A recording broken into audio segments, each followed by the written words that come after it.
Donc, merci d'être revenus de l'extérieur vers l'intérieur. Merci à ceux qui sont en virtuel qui se joignent à nous. Cet après-midi, 3 présentations. Une sur l'enseignement des arts à l'extérieur pour susciter le développement personnel et culturel des élèves qui sera fait ici par Cassandra Lheureux en collaboration avec Maya Morel ici qui a participé au projet. 2 autres présentations par la suite, une sur les sciences, une sur l'éducation physique et à la santé.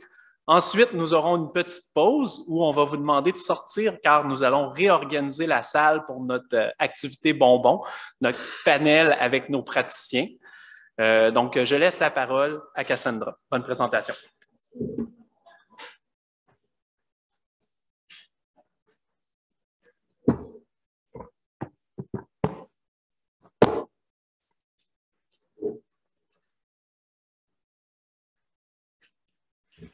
Bonjour, je m'appelle Cassandra Lheureux, je suis étudiante au doctorat sous la direction de Jean-Philippe Ayotte-Baudet. Aujourd'hui, je viens dans un contexte un peu différent de celui dans lequel vous m'avez peut-être déjà vu. Je viens vous parler de l'enseignement des arts à l'extérieur pour susciter le développement personnel et culturel des élèves. Ceci ne fonctionne pas.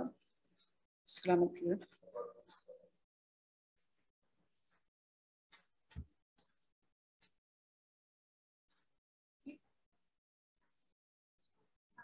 Je clique ma... Ah, OK, merci. Pourquoi faire des arts plastiques en plein air? En fait, les activités artistiques en plein air permettent aux élèves de vivre des expériences instinctives et personnelles. C'est-à-dire qu'en découvrant le monde dans lequel les élèves sont entourés, ils vont pouvoir s'émerveiller, voir la beauté de la nature, y donner un sens différent que dans l'environnement à l'intérieur. Ils intègrent des éléments de leur quotidien dans leur création. C'est vraiment quelque chose qui vient donner un sens de plus pour les élèves. Ils réfléchissent aussi au lieu où ils vivent. Ça leur permet de le voir d'un œil différent, de sortir des murs, de découvrir des choses auxquelles ils n'avaient peut-être pas porté attention lorsqu'ils sont à l'extérieur. Ça permet aussi une meilleure compréhension du patrimoine culturel, surtout en milieu urbain. Si on fait écho un peu à la présentation d'univers social où on parlait justement de découvrir notre milieu, notre patrimoine, ce qui a été dans notre environnement depuis longtemps qu'on ne voyait peut-être pas. Un survol pour les arts plastiques, pour ceux qui ne sont pas nécessairement dans le domaine, on a la danse, la musique, les arts dramatiques et les arts plastiques. Nous, on va vraiment se concentrer aujourd'hui sur les arts plastiques.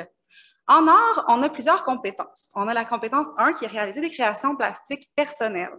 Donc, c'est l'enfant qui se découvre à travers ce qu'il est en train de créer, tandis que la compétence 2 il est toujours en train de se découvrir, mais on est plutôt d'un côté médiatique. On veut faire passer un message.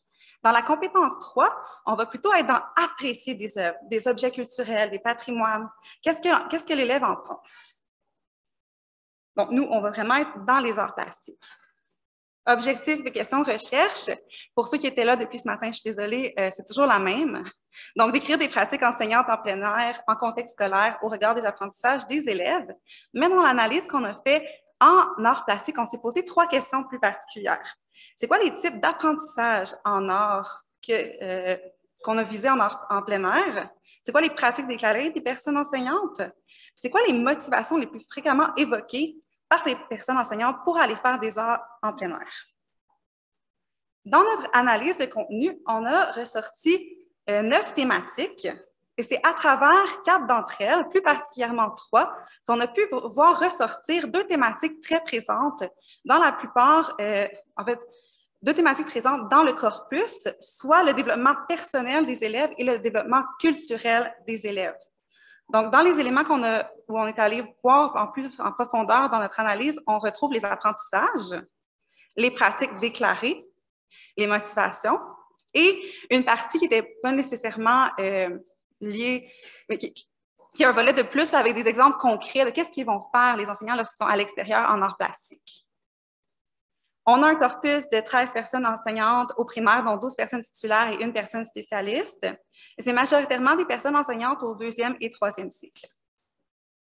On a une prédominance de la compétence 1, c'est-à-dire qu'on va utiliser des éléments naturels pour venir créer sur place. On va aussi utiliser beaucoup le bois qu'on a pu voir en mathématiques pour dénombrer, qui est ici utilisé plutôt pour créer. On va faire du land art, qui est la pratique, comme on peut voir un peu ici, d'utiliser des environnements, des éléments de l'environnement pour venir créer une œuvre. C'est quelque chose qui était très présent. L'automne est très apprécié pour les feuilles et tout ce qu'on peut retrouver justement à proximité de l'école. Et il y a plusieurs savoirs de la progression des apprentissages qui sont utilisés, qui sont facilement utilisés, surtout les textures, les formes, les lignes et les motifs. J'ai des extraits pour vous. Par rapport à l'automne, on a une personne enseignante qui nous dit « Les élèves sont allés cueillir des fleurs, des branches, des feuilles mortes, peu importe. » Puis après ça, ils ont fait un gros collage sur des cartons. Pour ce qui est des textures et des couleurs, on dit « Je vois le Lender comme un peu de créer des mandalas, mais à partir d'éléments de la nature simplement, dans le but d'utiliser les textures, les couleurs, etc. » Ce que je trouve le fun, c'est aussi qu'on peut les laisser libres de faire l'œuvre tout seul. Donc ici, on a aussi un côté d'autonomie qui vient d'être développé chez l'élève. Toujours dans le développement personnel de l'élève, on fait appel à sa créativité. C'est-à-dire que lorsqu'il est à l'extérieur, il y a vraiment de multiples stimuli, autant visuels, aussi auditifs, qui vont lui permettre de solliciter son imaginaire d'une façon différente. Il va pouvoir vraiment être dans sa bulle, puis se permettre d'être dans des sensations, de bouger pour explorer. Il n'est pas limité à un certain terrain. Il va pouvoir aller se promener, puis voir tout ce qui est aux alentours, puis lui permettre de ne pas rester dans un certain carcan, mais plutôt s'ouvrir au monde. Ce qui est fait au sentiment, qui est favorisé par le sentiment de liberté. On a une personne enseignante qui mentionnait le sentiment de vacances, mais ici, ce n'est pas seulement les vacances comme ne pas rien faire, mais c'est plutôt être en vacances comme un sentiment de bien-être. Le sentiment d'être dehors au soleil, on est bien. Sur ce que vous avez sûrement pu ressentir ce midi en allant manger dehors. L'espace qui est plus grand, qui amène la liberté, une plus grande place laissée au jeu, tout comme ce qu'on voyait dans la présentation du préscolaire. La créativité, on nous dit, être à l'extérieur, ça augmente tellement la créativité parce que tu n'es pas en quatre murs. Tu vois, tu as plus de stimuli, tu vois plus de choses en faisant un 180 degrés. Ton imagination est d'autant plus sollicitée. Pour le sentiment de liberté, une personne enseignante nous dit d'abord, j'ai l'impression qu'ils sont un petit peu plus naturellement curieux ou intuitifs ou imaginatifs. C'est comme si dans le jeu, l'art apparaissait naturellement, tandis que quand ils jouent en dedans, c'est un petit peu plus structuré.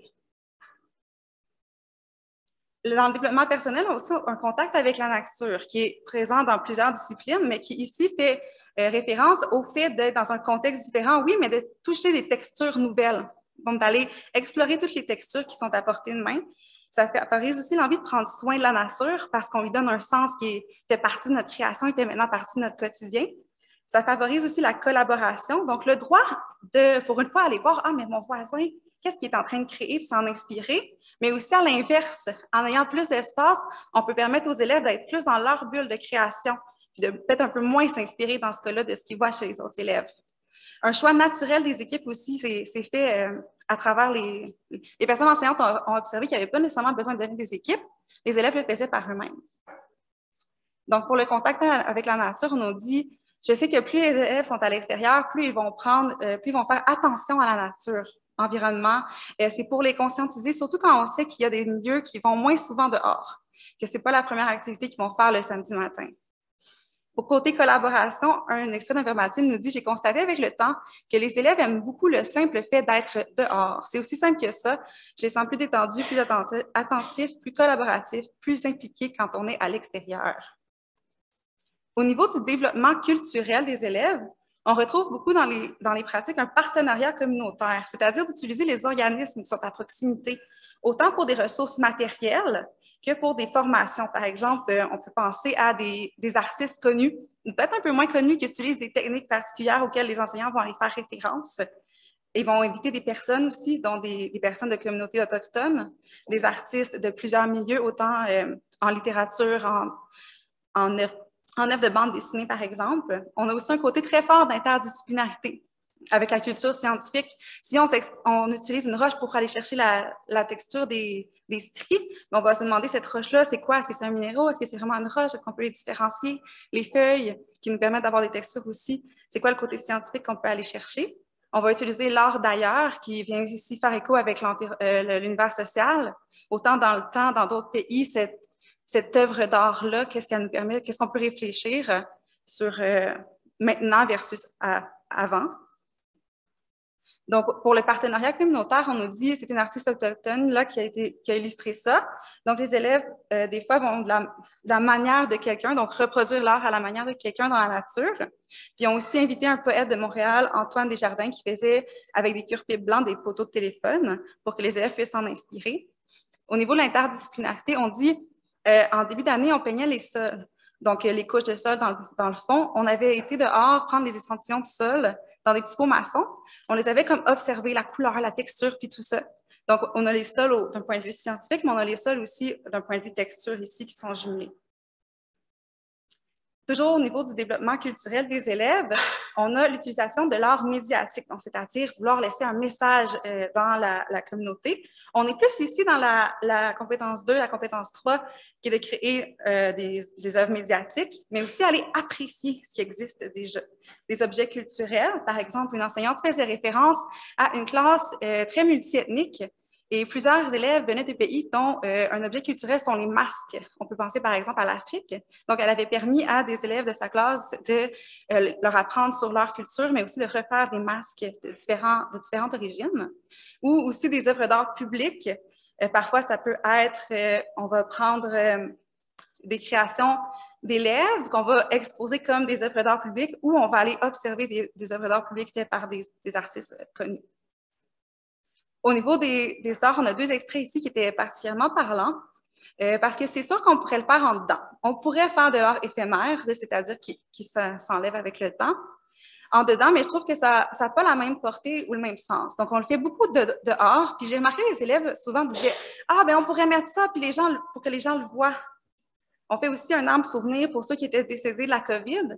Donc, on peut travailler la résilience ancrée dans le milieu. Il y a des gens, des passants, qui ont ajouté des noms de personnes sur des bouts de tissu. Il y a même une dame qui a pris un vieux bout de tissu chez elle puis a ajouté les oubliés. C'était comme une genre de statement pour dire, ben, il n'y a pas juste ceux qui sont décédés, il y a aussi ceux peut-être qui se sentent seuls. Donc, c'est un dialogue ici que l'enseignant vient nous dire différent entre les gens et la communauté, puisque les élèves ont pu créer. Des pistes futures de recherche qui nous sont venues en tête avec l'analyse, ce serait de faire une étude comparative entre les 4 disciplines artistiques recommandées dans le PFEQ en termes d'apprentissage. Donc, on rappelle musique, art dramatique, danse et art plastique. Et de développer des dispositifs permettant aux personnes enseignantes de cibler les compétences disciplinaires précises lors des activités qu'ils vont faire en plein air. En conclusion, il était tellement content de découvrir et de créer naturellement avec les éléments naturels. Ça, c'était tellement magique que j'en ai parlé après à mes collègues. Même s'ils ne l'avaient jamais fait, je leur en ai parlé, je leur ai montré des photos et ils l'ont fait.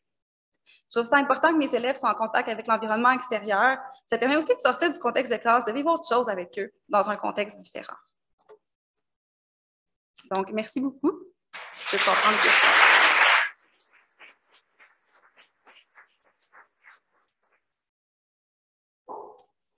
Merci beaucoup pour cette présentation. Alors, on va passer à la période de questions. Si vous avez des questions, Ah oui, je savais pas ça. je vais inviter Antoine à se dire si vous avez des questions en ligne. Et à ce moment-là, je vais prendre la question pour les questions. Bonjour, encore, je m'appelle Lorraine, j'ai vu me présenter tantôt, je suis finissante à la répétition, je ne reste pas environnement. Donc, un peu de formation professionnelle. Je ne peux pas m'empêcher, surtout en art plastique, de penser, c'est aussi une réflexion de l'impact qui est laissé à l'environnement. Donc, surtout quand on va collecter les feuilles, les fleurs, on va les arracher, c'est bien dans une perspective pédagogique, mais si on réplique l'expérience avec plusieurs groupes, peut-être qu'on peut aussi nuire à la ressource naturelle. Donc, je ne sais pas si c'est un paramètre que vous pouvez tenir en compte et votre. Merci. Si je répète la question, c'est est-ce qu'on a réfléchi ou est-ce qu'on a vu dans les verbatim une idée de c'est quoi l'impact des objets qu'on utilise pour faire la création, donc des branches ou des feuilles qu'on peut trouver dans une perspective de temps? Ça n'a pas été nommé comme ça, mais je pense que l'idée de l'art éphémère, qui était de prendre des objets qui sont déjà là, de le laisser par la suite s'enlever au fil du temps, c'est peut-être une partie de réponse. C'est quelque chose qui pourrait vraiment être intéressant, je pense, d'aller voir plus loin, peut-être de recontacter les personnes enseignantes pour savoir justement c'était quoi. Le but, c'est juste que ça quitte ou si c'était avoir un impact environnemental. Mais ça n'a pas été nommé comme on le fait pour cette raison-là, mais l'art éphémère était très présent.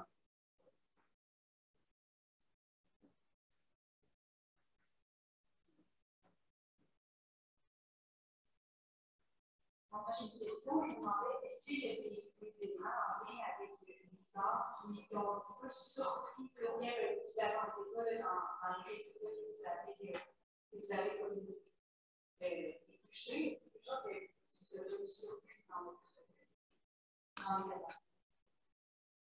La question étant, c'est quelque chose qui nous a surpris lorsqu'on a fait l'analyse des verbatim en art. Peut-être je pourrais répondre de ma perspective de personne non didacticienne en art. Oui, ce qui m'a surpris pour moi, c'est le lien aussi grand avec l'univers social. Cette idée-là de culture, de s'imprégner de ce qu'on voit dans le monde, puis de le jumeler autant d'une façon interdisciplinaire qui ne semblait pas ajouter du temps de plus, mais qui se faisait vraiment de façon naturelle. Personnellement, ça m'a surpris. Je ne sais pas si Maya, peut-être la personne didacticienne en art, vous aimeriez poursuivre? Oui. Ah, oui.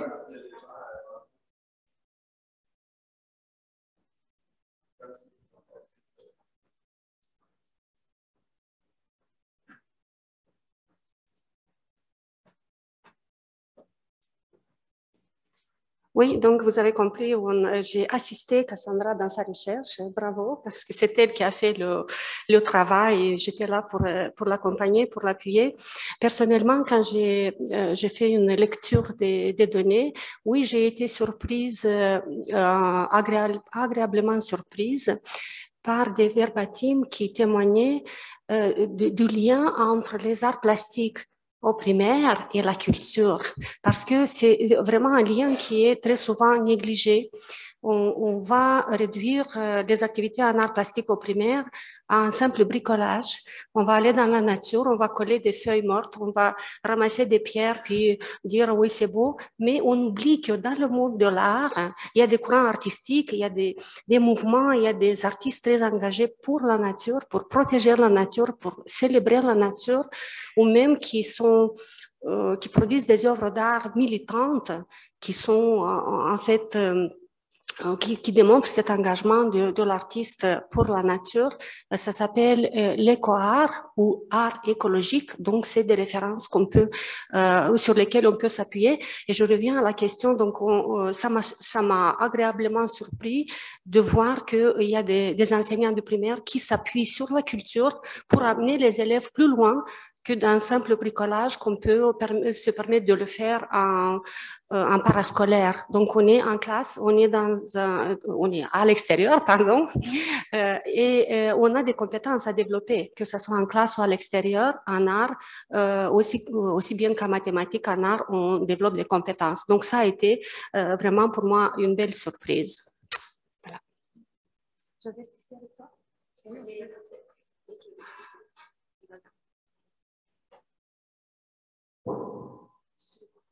Merci beaucoup, c'est vraiment très intéressant. Puis votre commentaire, je le prends dessus. Je ne sais pas si vous pourriez remettre l'activité sur le futur sur vos futures prises de recherche. Je vais essayer.